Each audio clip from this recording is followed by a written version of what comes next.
Bonjour à tous. Dans le cadre du projet Édifice, nous avons suivi la thèse intitulée Gravure profonde du titane par plasma pour application biomédicale, réalisée par le doctorant Édouard Laudrel, encadré par son directeur de thèse Rémi Dussard au laboratoire Grémy, avec Morane Jarret, Léa Miron, Clémentine Mondamer et Annabelle Basnier. Pour comprendre ce que nous avons fait, il est important de bien connaître tous les mots énoncés dans notre titre. Vu le niveau des personnes ici présentes, ce n'est pas un problème. Donc, nous allons pouvoir entrer tout de suite dans le vif du sujet. Attends, moi j'ai pas compris. C'est quoi le titane et le plasma ? Tu ne dois sûrement pas être la seule. Je vais donc vous expliquer. Le titane est un métal résistant utilisé dans la fabrication d'objets de précision. Lorsqu'il est mis en contact avec l'air extérieur, un oxyde natif se crée sur une épaisseur d'une dizaine de nanomètres. Cette couche imperméable donne au matériau la propriété d'être biocompatible, ce qui est un avantage pour être placé dans les organes vitaux en empêchant les échanges entre les objets en titane et le corps humain. Le plasma est un gaz qui a été ionisé, généralement électriquement neutre. Et c'est quoi être électriquement neutre ? Moi, je sais. Pour que le plasma soit électriquement neutre, il faut que le nombre de charges positives soit égal au nombre de charges négatives dans le système. Attends, j'ai toujours pas compris. C'est quoi le plasma ? On le trouve où ? Le plasma est considéré comme étant le quatrième état de la matière au même titre que le liquide, le solide et le gaz. Dans la nature, on peut le trouver sous différentes formes, comme les boules plasma, les aurores boréales, le soleil ou les éclairs.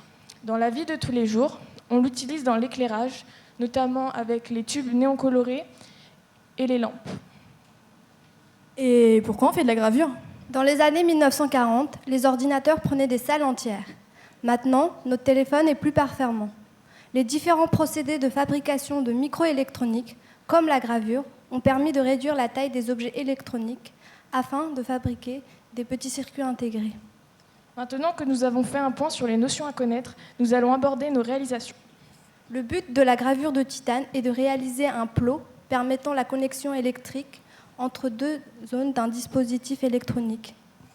Les échantillons utilisés sont composés d'une couche de titane de 300 micromètres, recouverte d'un oxyde thermique d'une dizaine de micromètres, afin en gravant, de respecter le motif dit en donut. Un masque en nickel qui sera faiblement gravé est utilisé. Le but est de graver le titane sans attaquer la couche de titane d'oxyde de titane, TiO2, afin de laisser le plot du titane en équilibre sur la couche isolante pour qu'il n'y ait pas de contact entre le plot et la masse. Pour la gravure du titane, nous avons utilisé un plasma en chimie chlorée. C'est un mélange gazeux de chlore et d'argon qui a été ionisé pour passer à l'état plasma, grâce à une source de type électrique. Le plasma est utilisé pour faire de la gravure puisque les atomes et les ions du plasma sont accélérés vers le titane grâce à un champ électrique. Ils viennent pulvériser le matériau, mais les atomes de chlore réagissent également avec le titane pour créer des molécules de TiCl4, comme vous pouvez le voir, qui sont à l'état gazeux. Le fait que ces espèces soient volatiles signifie qu'elles vont s'échapper de l'échantillon et laisser un trou à la place à l'échelle atomique. La qualité des motifs peut varier selon les paramètres de la gravure utilisée. Ces paramètres sont les gaz utilisés, la pression du plasma, la température de l'échantillon ou encore la puissance électrique donnée au plasma.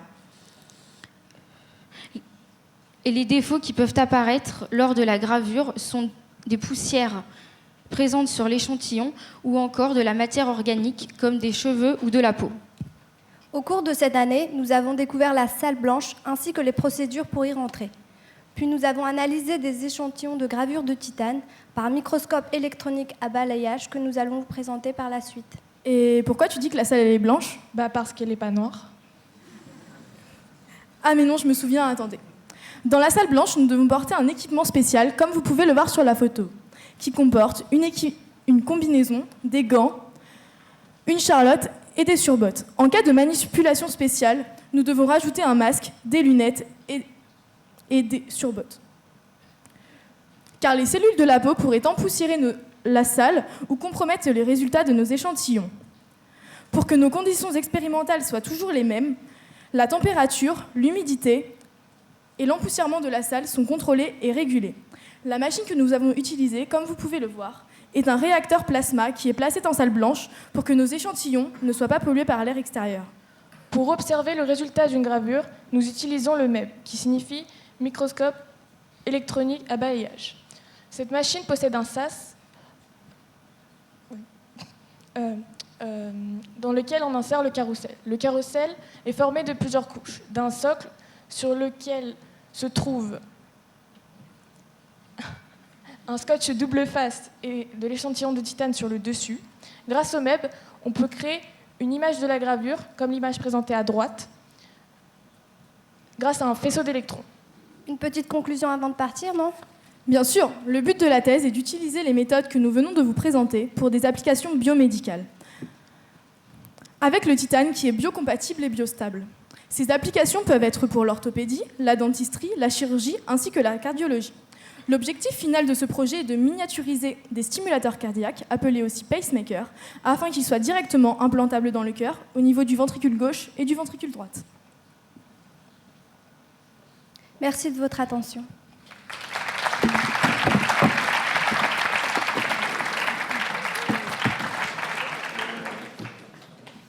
Eh bien, écoutez, merci.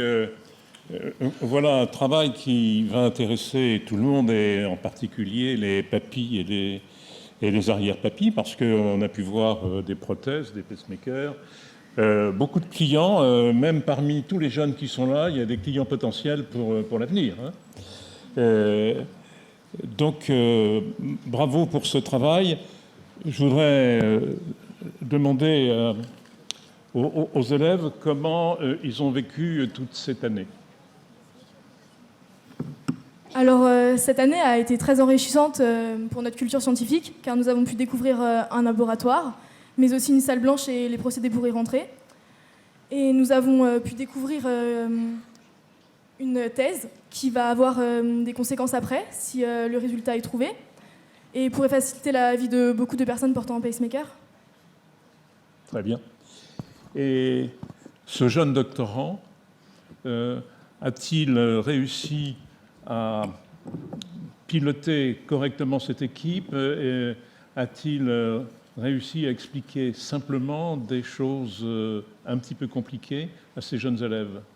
Alors pour expliquer simplement, au début ça a été un peu difficile, mais grâce à leur implication, à leur motivation, ça s'est facilité au fur et à mesure lors de l'avancement des séances.